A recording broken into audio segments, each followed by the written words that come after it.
Ambasadori i Kosovës në Shqipëri, Skënder Durmishi, i shoqëruar nga kryetari i Bashkisë Lezhë Pirin Dreu, vizitua në spital 3 të rinjt nga Kosova që po marrin trajtim mjekësor pas ngjarjes së rëndë të ndodhur pas ditën e Sumërkurës në plazhin e Ranës së Hedhur në Shëngjin. Sipas ambasadorit Durmishi, gjendja e tyre është stabilizuar dhe ata vijojnë të jenë në kujdesin e vazhdueshëm të bluzave të bardha në urgjencën e Lezhës. Ai falenderoi ekipin mjekësor dhe strukturat vendore për reagimin e shpejtë dhe ndihmën e ofruar, ndërsa shprehu solidaritetin me familjen e personave të përfshirë në këtë ngjarje tragjike. Gjendja e tyre për fat mirë ishte shumë e mirë,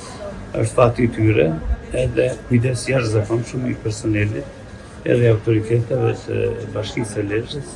Është ngjarje shumë tronditse, edhe opinioni është tronditur nga lajmi, mosha e tyre, por ne jemi këtu që të bëjmë atë që mund të bëjmë dhe çka duhet bëjmë. Ja që jemi bashkë me kryetarin e bashkisë, me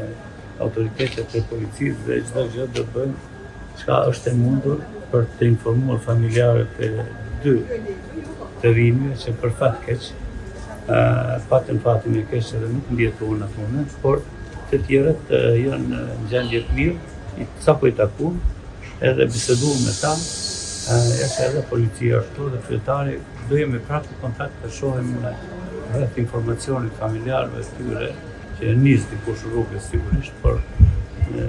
tu jemi që të për çdo gjë se të mund të bëjmë dhe duhet të bëjmë. 2 të rinjt kosovar, Leonid Aliu, 22 vjeç dhe Jetmir Binaku, 23 vjeç, humbën jetën pasi u morën nga dallgët dhe u mbytën në det në plazhin e Ranës së Hedhur në Shëngjin, ndërsa 3 shokët të tyre arritën të shpëtonin tragjedisë dhe po marrin mjekim në Spitalin Rajonal të Lezhës, ku fatmirësisht ndodhen jashtë rrezikut për jetën.